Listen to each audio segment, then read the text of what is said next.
दोस्तों दोस्तों जियोपॉलिटिक्स में कोई भी स्टेप ऐसे ही रैंडमली नहीं उठाया जाता। हर एक्शन के पीछे कोई ना कोई स्ट्रॉन्ग रीजन जरूर होता है। और आजकल पूरी दुनिया में एक पर्टिकुलर एयरक्राफ्ट की चर्चा हो रही है जिसे हम डूम्सडे प्लेन कहते हैं। पिछले कुछ दिनों से अमेरिका की कई जगहों पर इस प्लेन को स्पॉट किया गया है। और इंटरेस्टिंग बात यह है कि एक्सपर्ट्स बता रहे हैं कि पिछले 50 सालों में ये प्लेन इतनी बार पब्लिकली देखने को नहीं मिला था। तो क्या दुनिया सही में खतरे में है, या फिर हम वर्ल्ड वॉर 3 के बहुत करीब हैं, या फिर दुनिया में बहुत बड़ा वॉर होने वाला है? आमतौर पर इस एयरक्राफ्ट की मूवमेंट्स को बेहद सीक्रेटली रखा जाता है। रेडार ट्रैकिंग और मैपिंग के थ्रू इसकी लोकेशन पता लगाना बहुत मुश्किल होता है। लेकिन हाल ही के दिनों में इस प्लेन को बहुत ज्यादा देखा जा रहा है और अभी ये प्लेन डीसी और लॉस एंजलिस में लैंड भी हुआ है।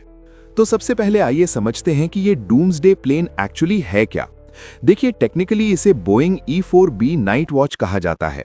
ऑफिशियली यूएस इसे नेशनल एयरबोर्न ऑपरेशन सेंटर बुलाता है। ध्यान रहे, ये एयरफोर्स 1 नहीं है। जब अमेरिका के प्रेसिडेंट एक जगह से दूसरी जगह ट्रैवल करते हैं तो वो एयरफोर्स 1 यूज करते हैं। तो यहां पर यह बात समझ लो कि एयरफोर्स 1 प्लेन अलग है और डूम्सडे प्लेन अलग है।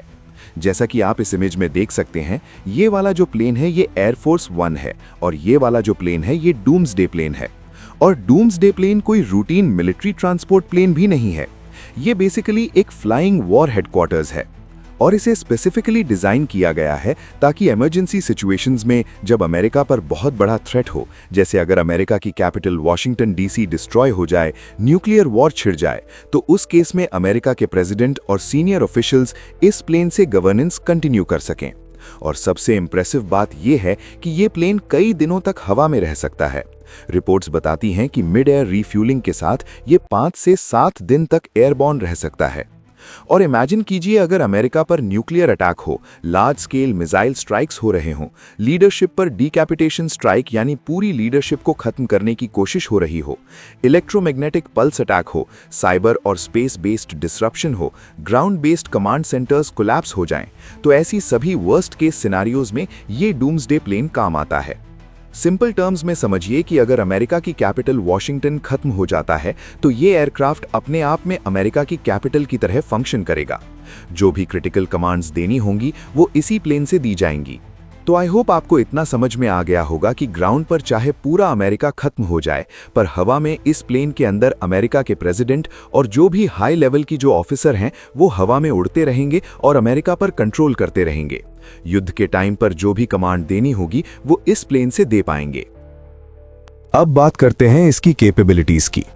ये बोइंग 747-200 पर बेस्ड है और इसमें लगभग 100 लोगों की क्रू कैपेसिटी है, जिसमें pilots, military commanders, intelligence analysts, technicians सब शामिल हैं। इसकी सबसे क्रिटिकल कैपेबिलिटी ये है कि ये इलेक्ट्रोमैग्नेटिक पल्स अटैक्स से खुद को प्रोटेक्ट कर सकता है।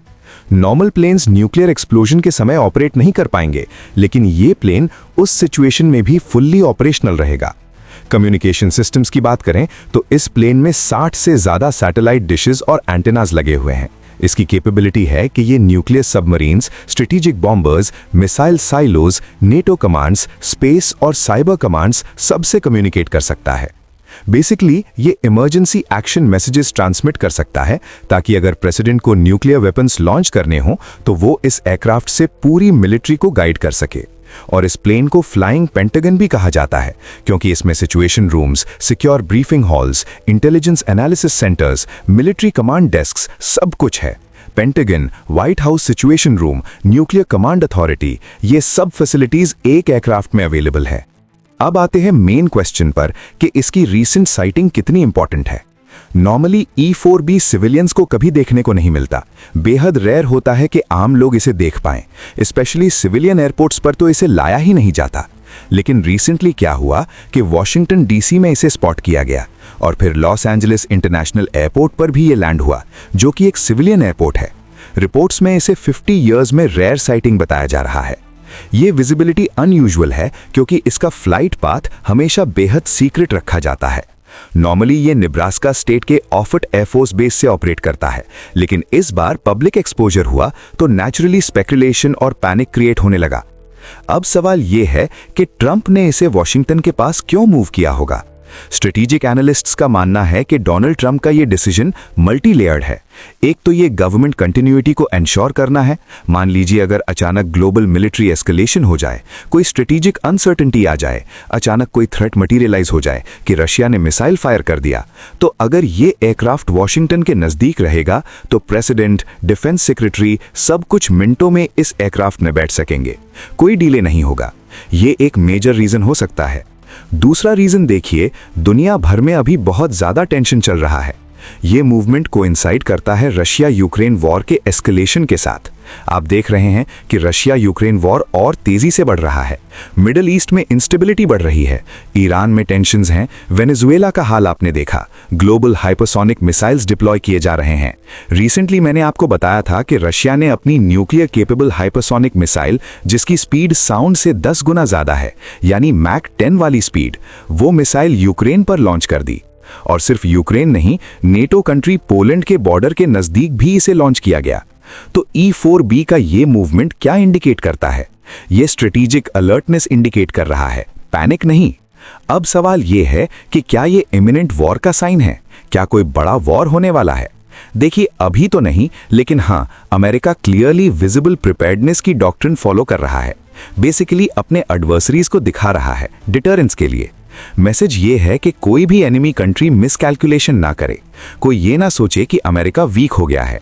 अपने अलाइज को रीअश्योर करने की कोशिश है। ये मूवमेंट बताता है कि ये रूटीन स्ट्रेटेजिक रीपोजिशनिंग है। ड्रिल्स किए जा रहे हैं, हाई लेवल ऑफिशियल्स ट्रांसपोर्ट हो रहे होंगे, कंटिन्यूटी कैपेबिलिटीज डेमोन्स्ट्रेट की जा रही हैं। कोई इमीडिएट इमरजेंसी नहीं है, लेकिन हाँ, एक सिग्नल जरूर दिया जा रहा है।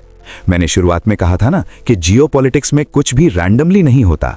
क्या अमेरिका को नहीं पता होगा कि सिविलियन एयरपोर्ट पर यह प्लेन लैंड कराने से लोगों को पता चलेगा? बिल्कुल पता होगा, लेकिन जानबूझकर यह विजिबिलिटी क्रिएट की जा रही है।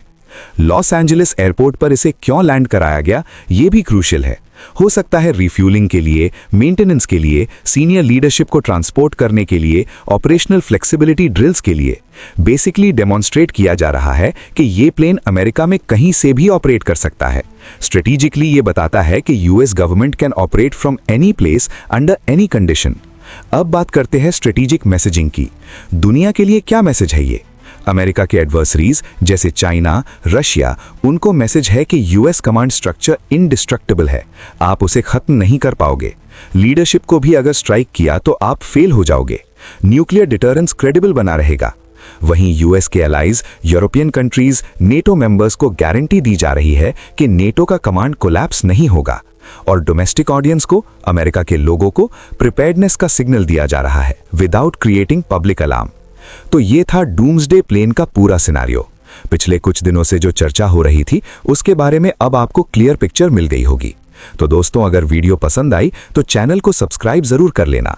और हम आप लोगों के लिए बहुत ज्यादा मेहनत करते हैं, तो प्लीज चैनल को सब्सक्राइब जरूर करें और वीडियो को शेयर और लाइक जरूर करें। मिलते हैं नेक्स्ट वीडियो में, तब तक अपना ध्यान रखें, अपना घर वालों का ध्यान रखें। जय हिंद, जय भारत।